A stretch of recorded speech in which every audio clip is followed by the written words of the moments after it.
Charles, I'm not sure how would one want to start the interview with you because you're an icon in the nightlife to start, and Thank then you. the restaurants.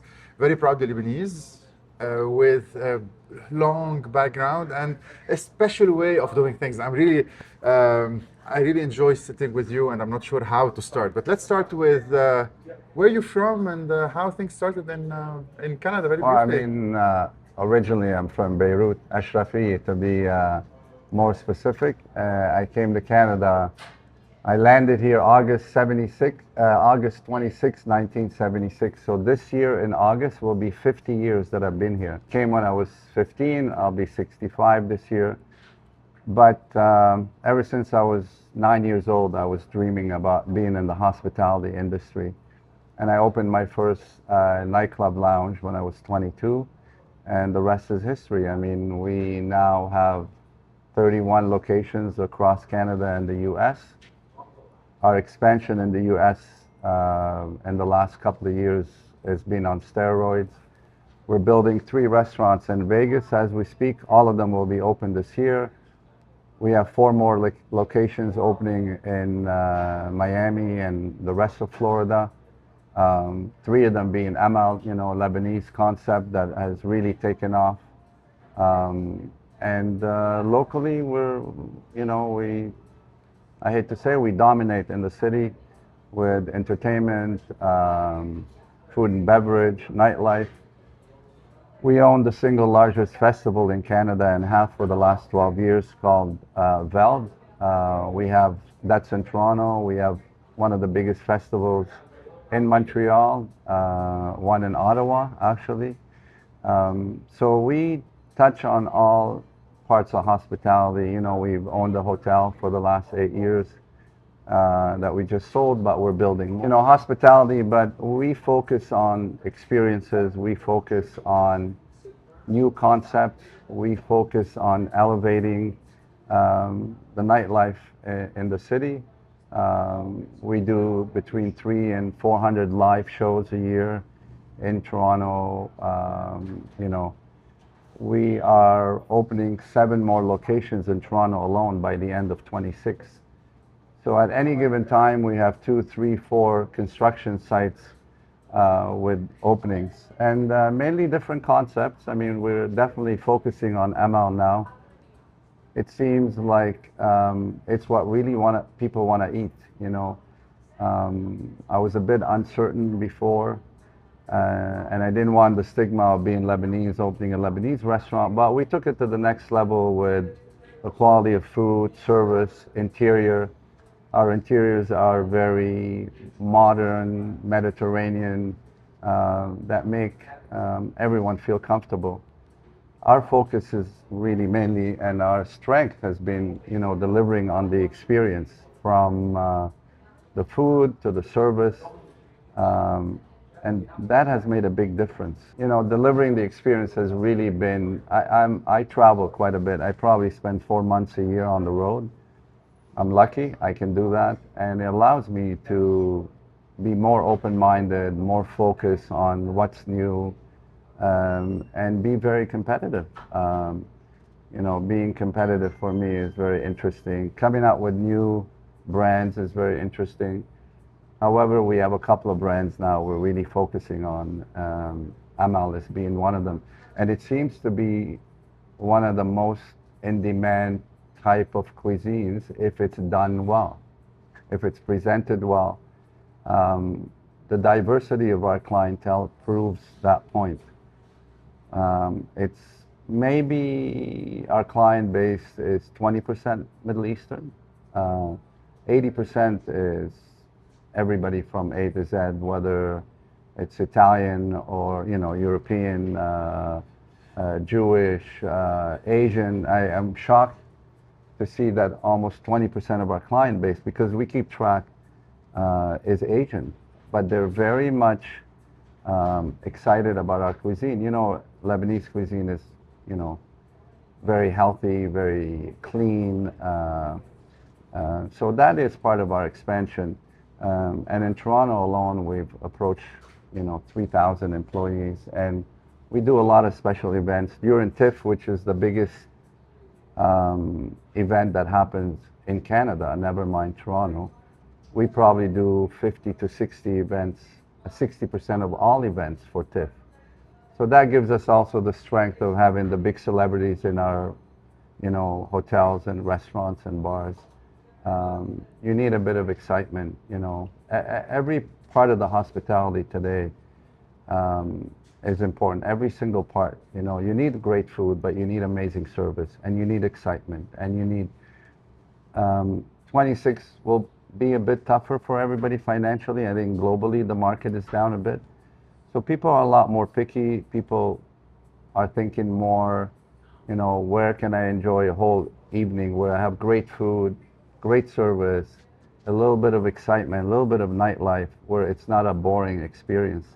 And I think that's what we've mastered and has been our strength, is being able to deliver on all fronts and not just one of them. That has given us the strength and capacity to grow. Also, we've partnered up with some of the biggest brands in the world, including, Cirque du Soleil in the past. Live Nation is a partner of ours now. So our partnerships have always been with brands that are even bigger than us, to give us the backing. And I'm very proud to, partner up with companies and institutions that have been around for decades, It's a long way from, having landed here myself and my parents with $90 US in 76, to see now that I'm invited by the mayor to events, to be invited by the prime minister to attend certain events. We're a big powerhouse in that world, and we've brought a lot of international talent, whether it's chefs, designers. Some of the biggest designers in the world work for us.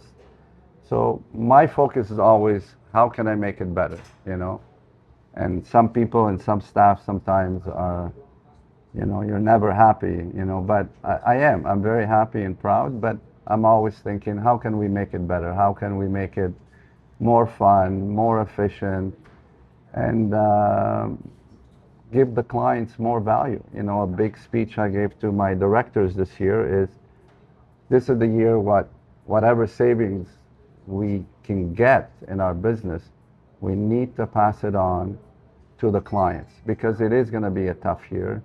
And I think it's important to show that you care and that you are of the mindset that we need to be very careful in assisting people in this tough time, The first time I came to Canada, my first impression was that Lebanese food was badly handled, I would say, and Lebanese food was updated to Canadian culture, or Lebanese with the Canadian touch. And what do you think about that first? And then you came in to serve really good or authentic Lebanese food, and now we're at the second concept.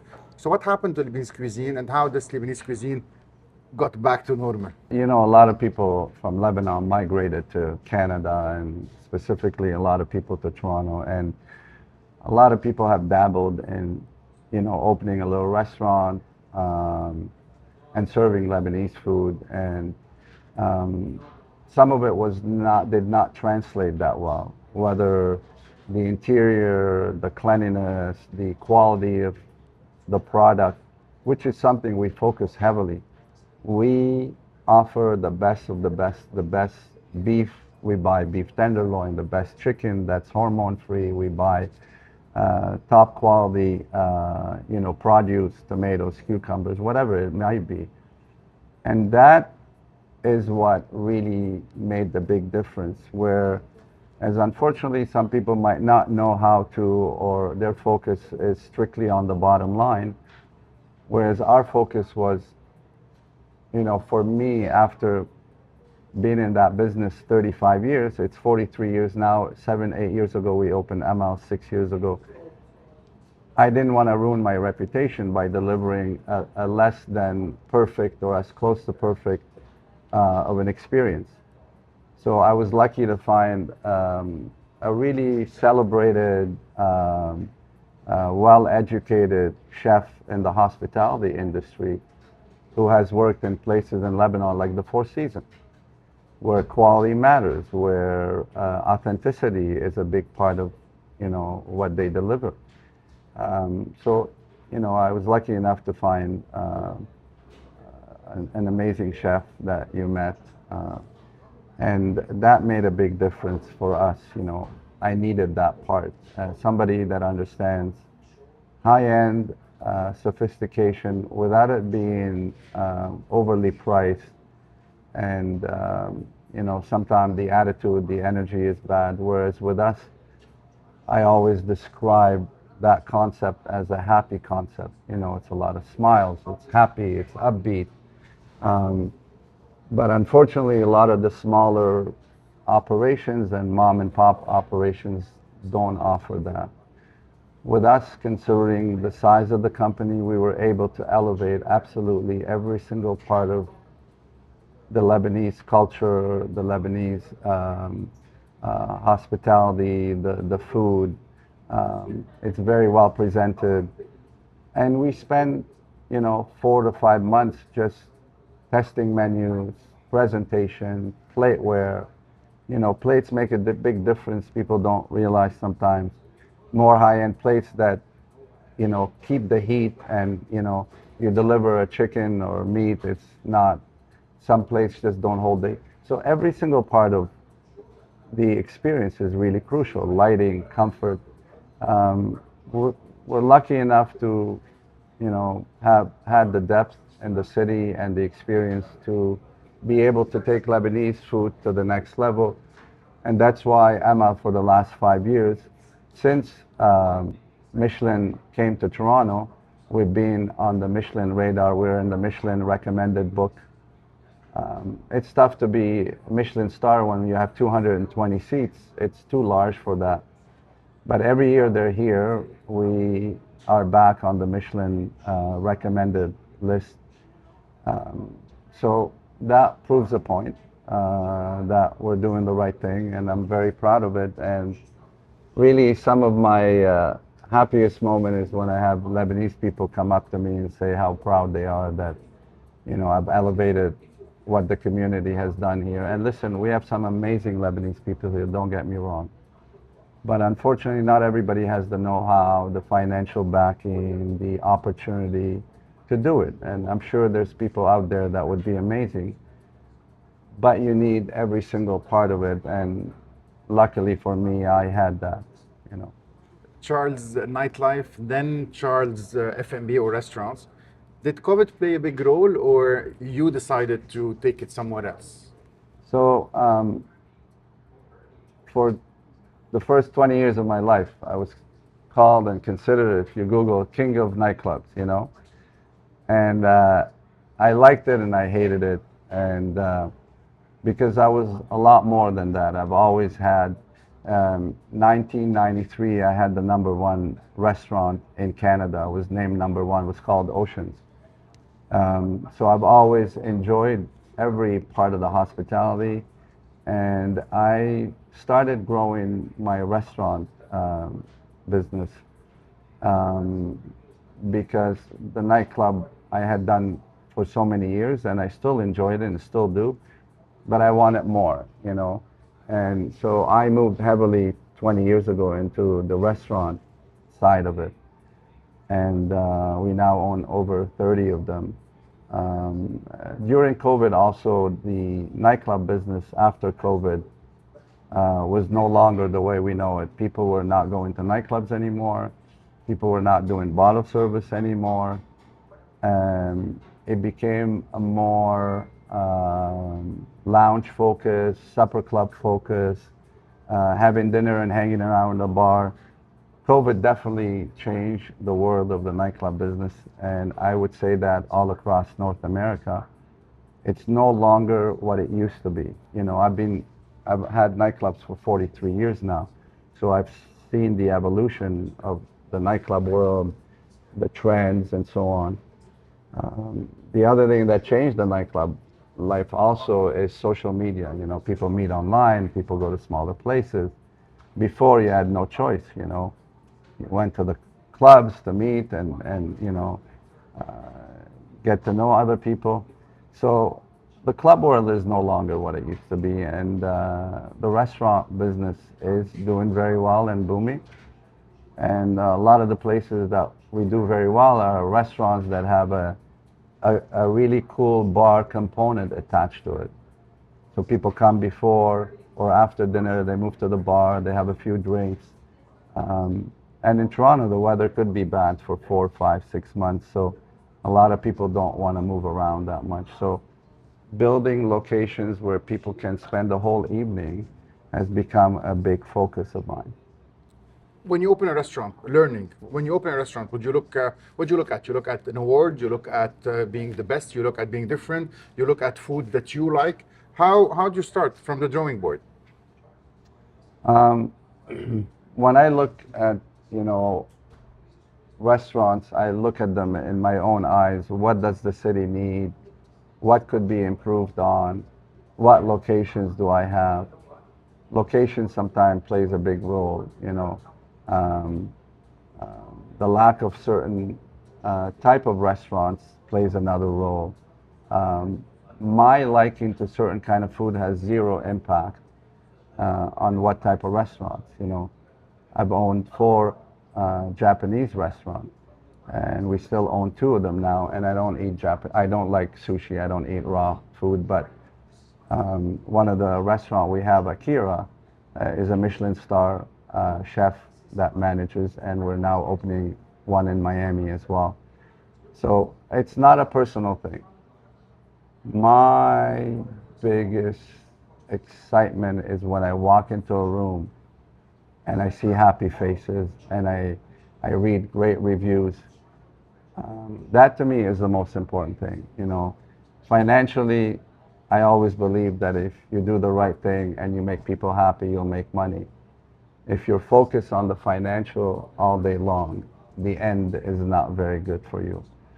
And I think the biggest compliment I've ever had or have often is when I have somebody reach out to me and say, it's my wife's birthday, or I'm celebrating, or I'm taking my staff of 20 for a great evening or lunch.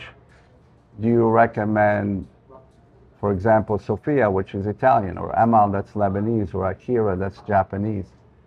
And the reason why it's the biggest compliment, because that person doesn't care what he's eating. He cares that he is going to put his trust in our hands, in my hands, in Ink's hands, to have a great experience. So they don't care if they're eating, you know, Japanese or Italian or Lebanese. What they care about is that if I go to one of Charles's places, I'm going to have a great experience. I'm going to be well taken care of. And that to me is really the happiest moment. When somebody calls me with that, it really puts a big smile on my face. Makes me proud that this person, their main concern is, I want to be with that company, with that you know, person, because I know I'm going to be, you know, happy at the end of the night with the experience. Toronto was home until North America became home. So how did you choose your cities? Why Miami? Why Vegas? Why? I'm not sure. Probably you'll be in LA one day or somewhere else. So Toronto was for 30 years my only home, and 12 years ago I decided I want to be in Miami as well, because I love the energy in Miami. I love the weather, the palm trees, the beaches, driving a convertible 12 months a year. Being from Lebanon, you know, I miss that amazing weather. So we opened our first location called Biblos that still exists in Miami. Was an amazing success. And 4 years ago, I decided to expand in Miami. And through our success in Miami, by the end of this year, we'll have 8 locations in Miami. And it's probably the toughest market in the world. 70% of all restaurants close within 12 months. It's a fact. You can look it up. It's a very tough market. We were able to get in there because Miami was always a little flaky. They relied on tourists. The service wasn't great. They overcharged people. The food was okay. And we went in with a completely different attitude. We're going to deliver the best food, the best service, prices that are not prohibitive, which they are sometimes in Miami. Through our success in Miami, we started getting requests all over the US. Unfortunately, no matter how good or big you are in Toronto, the US does not look at Canada as a hub. Once we entered Miami market and we became a success and a big success, our properties are big, well attended, very, very beautiful. We started getting requests from other cities. We're in the process of signing a deal in New York. We've signed 3 deals in Vegas that are under construction in Las Vegas. And we had a meeting in Miami a few days ago with the mayor's office from LA, from Beverly Hills to be more exact. So now they reached out to us. Now we're being looked at as a global hospitality company. And it's tough to get there unless you're in the US. Once you're in the US, people pay more attention, you know. Getting my first location in Miami was the biggest hassle on the planet. People didn't even want to talk to you. They're like, oh, Canada. I mean, you know, 35 million, small, you know, US is 400 million. But once you break into that market, the demand, if you deliver quality, the demand is big. And again, you know, we're looking at locations in Chicago and Washington. And it all has come through our projects in Miami. You know, Miami also now is the hub of the US. It has the biggest migration number from all over. And great tax, you know, opportunities there. The taxes are a lot less than New York and California. And the weather is amazing, and everybody's flocking there. Every billionaire, every major institution, whether it's banking, financial. 20 years ago, Miami was strictly a holiday destination.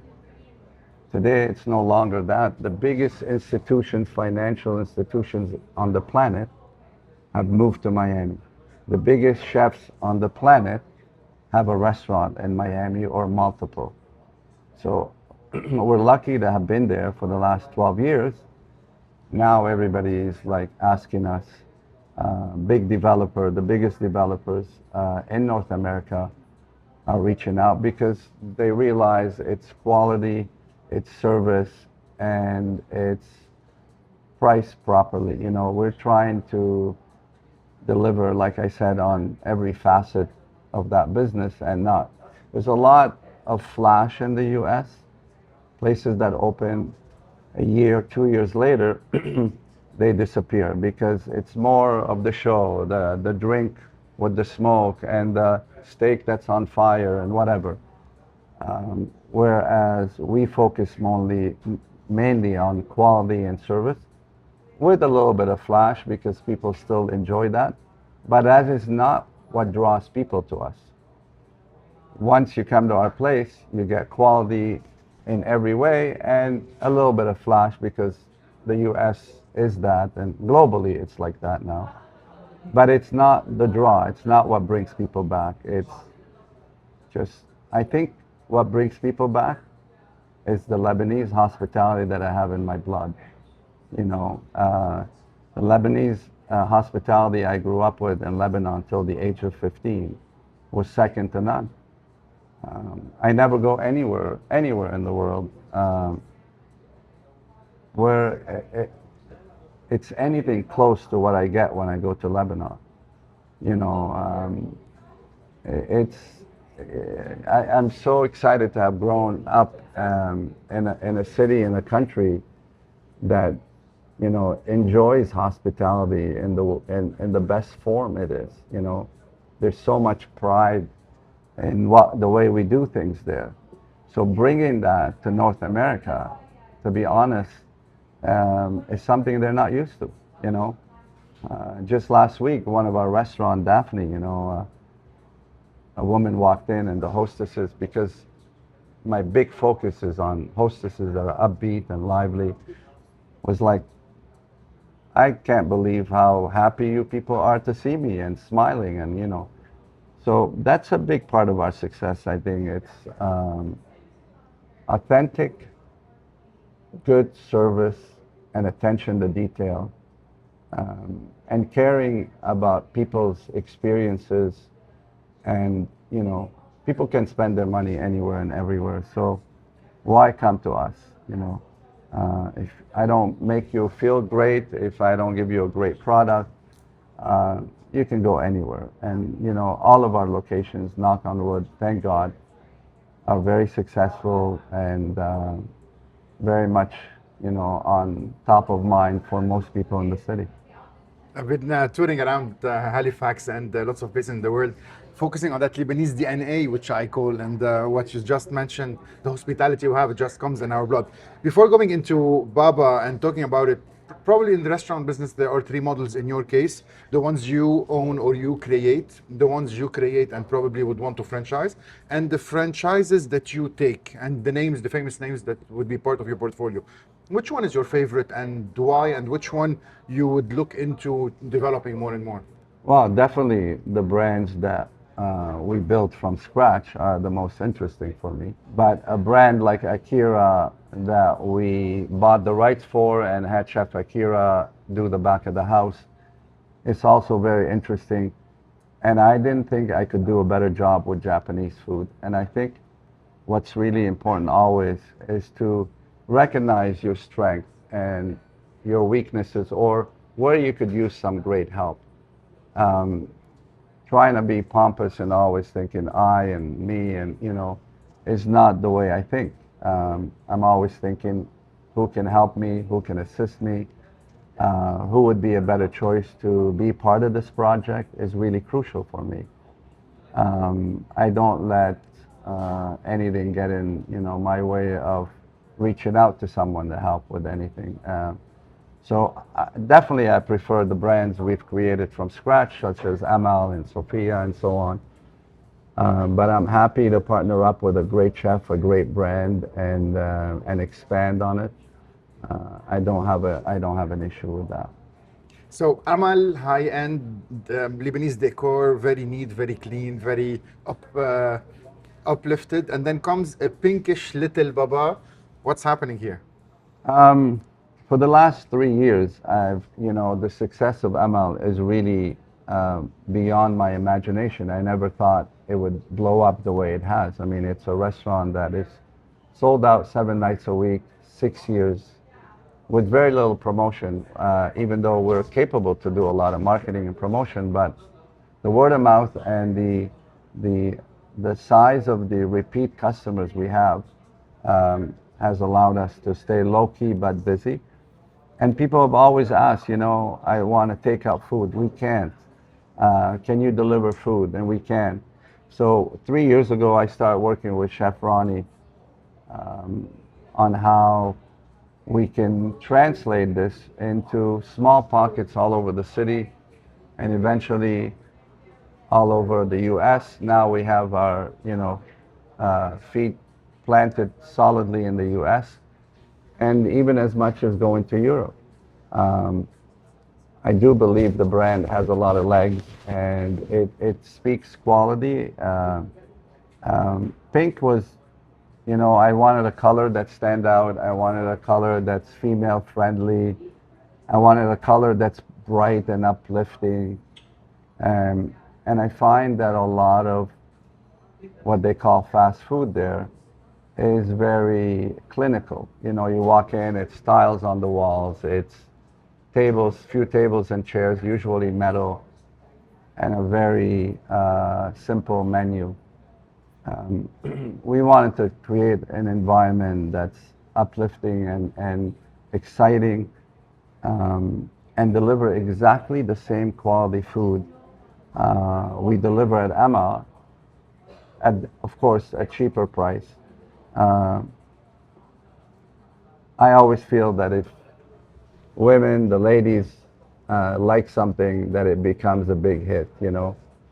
And this color is very female friendly and very attractive. Um, and it's cute. And we thought about the future of Little Baba. So we have like Little Baba hanging from the Eiffel Tower, you know, and it would say something like, Little Baba is now in Paris, you know. Um, Little Baba in London hanging on to the Big Ben clock, whatever it is, in the US anywhere. Little Baba sitting on the beach. So we created this character, and we have little videos now of Little Baba through animation, traveling and going places. They'll be released slowly as we go. You know, Little Baba on the bus going to, you know, Mississauga, Little Baba on the plane going to Miami, you know. Um, so there's a lot of thoughts behind Little Baba to make it fun, you know. Food should be fun, should be something you enjoy with friends, should be something you experience in a positive way. So I wanted it to be a little bit of a caricature and not anything serious. Amal is a little more serious. Little Baba is fun, easy to understand, and you know, something that I believe we can franchise in the future and let people, at least in Canada and the US, and hopefully one day globally, enjoy Lebanese hospitality and food at its best, at the best quality you can get. Things are going so fast with you. So when we met the first time, I remember the whole story and what we talked about, where you were and how you became today, and probably in 5 years. So where are you going? Where are you in 5 years and 10 years? Excuse me. Over the last 3 years, our company has doubled in size. And again, the US had a lot to do with it. US expansion is massive. I mean, this year alone, we will open 7 locations in the US. I think in 5 years, our business will be maybe 4 times the size. It's coming at us fast and furious. And it's all the result of, you know, 40 years in the making, you know. Sometimes people ask you, you know, it only took you 5 minutes to do that or whatever. It didn't. It's taken 40 years, you know. What I might be able to do now in a day, in a week, and 3 months is the result of 40 years of experience and hard work to get there. So I think people are recognizing the strength, the knowledge, the dedication, the authenticity of us caring very much about you know, clients' needs and service, that we are getting bombarded with requests all over to expand and partner up. Any hotel coming soon? We have a couple of offers now to do hotels, one of them in Miami actually. So we're very excited about that. So we have quite a few brands that we're working with. Definitely the hotel is one of them, and I truly believe that will expand, you know, in a big way. Maybe next time I see you, you know, I'll have a little more to share with you. I've signed a couple of NDAs, so I'm limited to what I can say. But you know, we're a company now with, you know, 3,500 employees between Canada and the US. There's a lot of serious people on the team, you know, that are helping. You're only as good as the team. I have a lot of ideas, energy, creative mind, but the strength comes from the team, and I've built a very strong team. Some people have been with me as much as 28 years, but the bulk of my serious staff now is around 10 years old, and those are the pillars you build on, you know. That is the strength. You need to trust people, definitely give direction, but you need to trust them, and you know, also lay out a future for them. Everybody's looking for growth, and that's what draws a lot of good people to us, is the opportunity for growth. I'll connect with you every time I'm in Toronto or Miami, because inspirational talks are always amazing with you. Thank you so much for your time. Thank you. Thank you, Anthony.